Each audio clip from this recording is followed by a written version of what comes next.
vamos a ver qué tipo de reclamaciones son las más usuales en los contratos de construcción.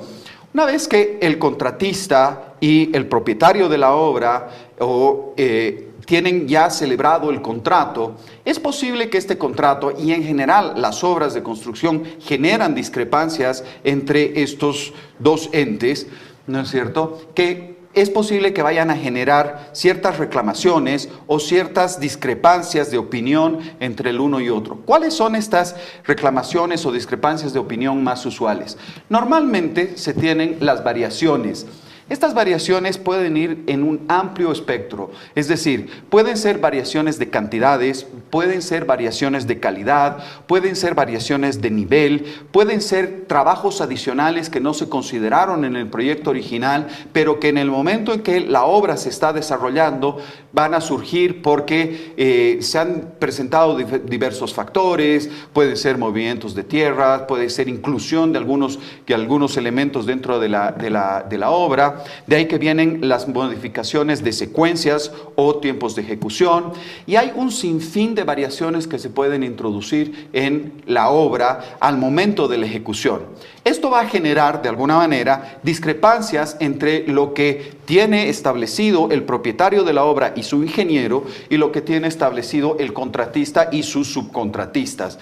Entonces, esta es la primera gran reclamación que se puede presentar. Es decir, ¿qué hacemos con estas variaciones? La segunda gran discrepancia que se puede dar en contratos de obra son las extensiones de tiempo. Y las extensiones de tiempo se pueden dar por diversos factores. No necesariamente es uno y no necesariamente estos incrementos de tiempo se van a dar por capricho de una de las partes. Normalmente se puede pensar que es el contratista el que pide incremento de tiempo porque ha hecho una mala medición de las obras o porque ha tenido un trabajo negligente. Sin embargo, no necesariamente es esto. Puede darse el caso, pero no es la regla.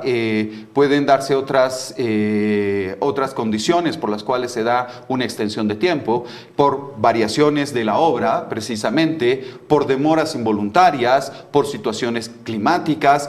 El contrato FIDIC incluso establece condiciones para la extensión del tiempo cuando se presentan, por ejemplo, epidemias.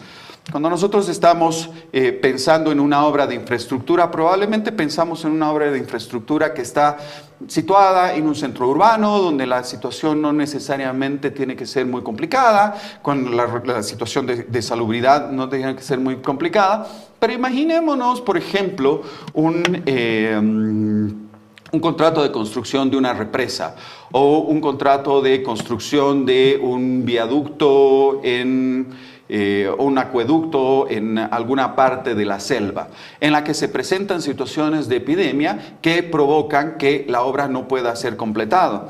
Creo que el ejemplo más dramático de esta situación de epidemias fue la construcción del Canal de Panamá a sus inicios, cuando fue encarado en primera instancia por los franceses.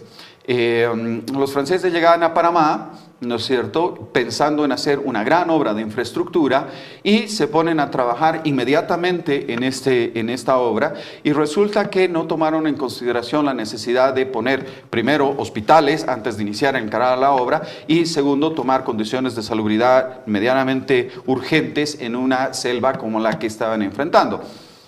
¿Cuál fue el resultado de esta situación? El resultado de esta situación fue que los franceses que estaban encarando la obra tuvieron que abandonarla en razón de precisamente una epidemia que se presenta entre ellos, y de ahí que luego toman los americanos la obra haciendo exactamente lo contrario que hicieron los franceses, es decir, construir hospitales y barracas y centros de salud y darles cierta comodidad a los trabajadores de modo tal que puedan encarar la obra.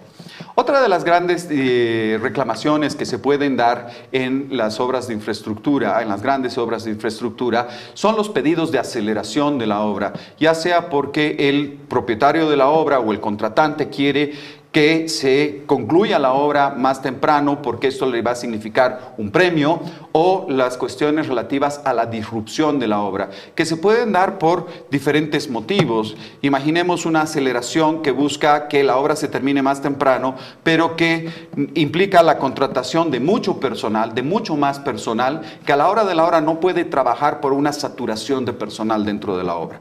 O cosas por el estilo, ¿no es cierto?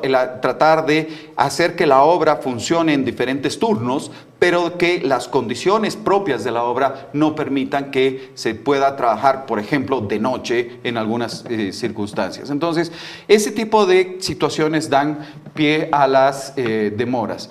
Luego, otra de las grandes reclamaciones son los pagos adicionales. Estos pagos adicionales se pueden dar por la prolongación de la obra o por las variaciones de la obra. Y siempre generan fricción entre el propietario de la obra y el contratista.